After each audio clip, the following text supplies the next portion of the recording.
Bukod nga sa Senado, nagkatensyon din sa Konseho naman ng Maynila. Ang punot dulo ng gulo, pondo ng lungsod sa susunod na taon. Yan naman ang pampagising na balita ni Ria Fernandez.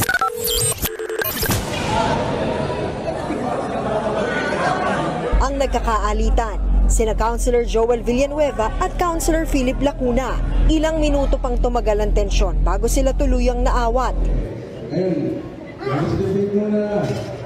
Maya-maya, lumapit ang dalawang konsehal kay Vice Mayor Yul Servo kung saan muli silang nagsagutan.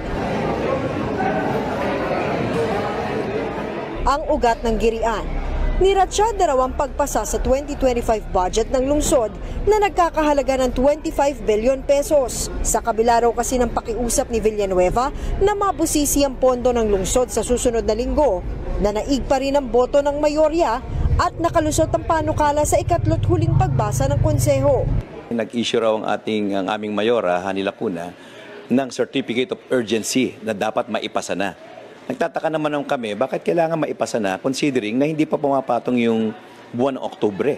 Na supposed to be, dapat dito nagkakaroon ng public hearing at tumaharap yung mga department heads sa mga konsihal para matanong sila at malaman at i-justify nila yung hinihingi nilang pondo. Para kay Manila Councilor Joel Villanueva, malinaw na politika ang dahilan sa mga nangyayari sa kanilang konseho. Lalo't hayag na ang pagpanig ng kanilang kampo kay dating Manila Mayor Isko Moreno na tatakbong muling alkalde ng lungsod sa 2025 elections.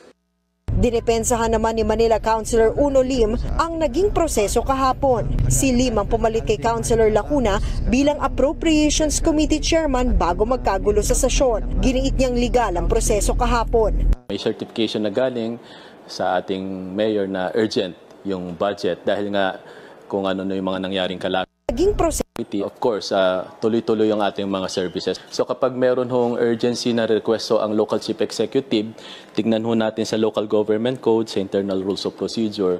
Yan ho yung naging basihan ho po namin kahapon. Noon lamang Hulyo, kinuwestiyon ng kampo ni Villanueva hanggang sa korte ang umano'y secret session ng konseho kung saan tinanggalan daw sila ng mga komite. Sinagot ito noon ni Servo sa pamamagitan ng isang madamdaming talumpati at saka nag-walk out. Nagbabalita mula sa Frontline, Ria Fernandez, News 5.